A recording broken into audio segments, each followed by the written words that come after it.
எப்படி நான் அமைதியாக இருப்பது இதை படித்து விட்டேன். அடுத்தது யாருக்கு பிறந்த நாள் என்று ஏக்கத்துடன் எதிர்பார்க்கும் காப்பக குழந்தைகள்.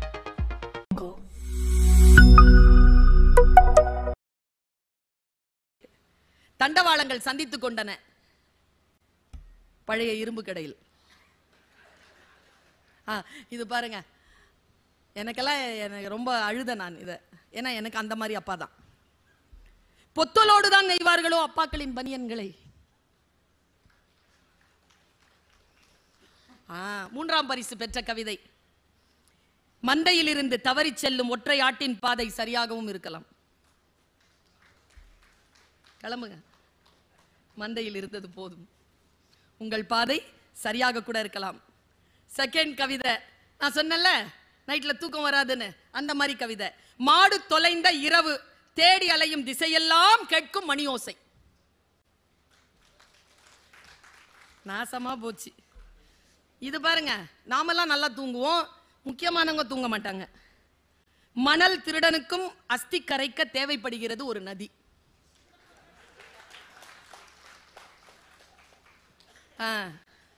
கடைசி மூச்சில் என்னையே பார்த்த ஆடு என்ன கேட்டு இருக்கும்? நான் பக்ரீத்தை கொண்டாடக்கூடாதுன்னு முடிவு பண்ணிட்டேன். இது பாருங்களேன், எத்தனை பேர் இங்க ரசிகர்கள்னு எனக்கு தெரியல. நான் ஒன்று சொல்றேங்க, கவிஞர்களா எழுத்தாளர்களா இவங்க இருந்துட்டு போதும், நிறைய பேருக்கு வரலன்னா விட்டுடுங்க. ரசிகையா இருங்க, ரசிகனா இருங்க, அது பெரிய விஷயங்க. அது எழுதுறதெல்லாம் சிரமம், வாசிக்கிறது சுகம். அந்த சுகத்தை நாம் அனைவரும் என்ன தெரியுமா, ஒரு நன்றி சொல்லுங்க.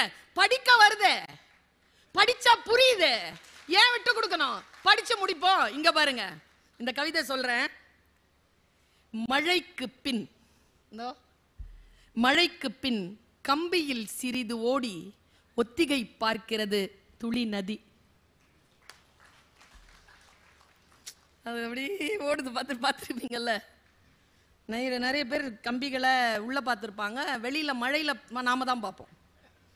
சுதந்திரமா இருக்கிறவங்க தான் அதை பார்க்க முடியும், மழை பெய்த கம்பிகள். இது பாருங்க, இது விருதுநகர்ல சொல்லக்கூடாது நான். ஏன் தெரியுமா? இந்த தமிழ்நாட்டிலேயே கோயில் கட்டாம குளம் கட்டின ஊரியா உங்க ஊரு?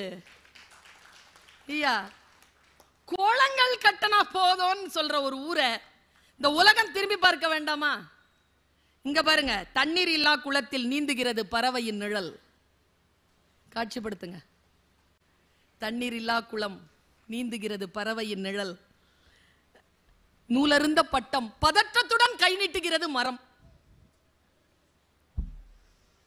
என்னைக்கா யோசிச்சு பார்த்திருக்கீங்களா? கனிமொழி அக்கா வந்திருந்தாங்க அந்த ஃபர்ஸ்ட் ப்ரோக்ராம்க்கு. நான் ஆடியன்ஸா உட்கார்ந்துருக்கேன். அவங்க சொன்ன ஒரு கவிதை சொல்லிட்டே இருக்கும்போது அவங்க அழுதுட்டாங்க, அவங்க கண்கள்ல கண்ணீர் வந்துருச்சு. அதை பார்த்துட்டு இருக்கிற நானும் கண்ணில் கண்ணீர் வந்துச்சு. எங்க எல்லாரும் நிறைய பேர் அழறோம். அந்த ஒரு கவிதை தான். காட்சிப்படுத்துங்க. பெண்கள் இருக்கிறீர்கள், இளைஞர்கள் இருக்கிறீர்கள், முதியவர்கள் இருக்கிறீர்கள். கடைசி இலையும் உதிர்த்த பிறகு, கடைசி இலையும் உதிர்த்த பிறகு நிலவை சூடிக்கொள்கிறது மரம்.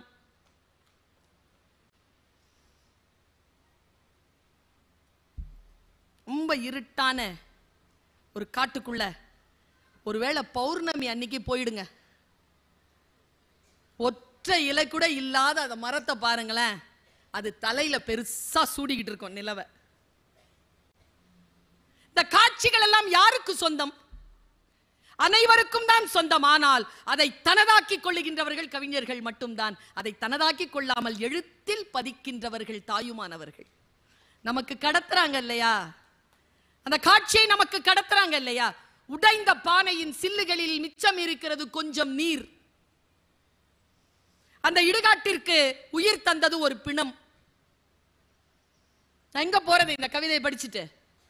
எப்படி நான் அமைதியாக இருப்பது இதை படித்து விட்டேன். அடுத்தது யாருக்கு பிறந்த நாள் என்று ஏக்கத்துடன் எதிர்பார்க்கும் காப்பக குழந்தைகள்.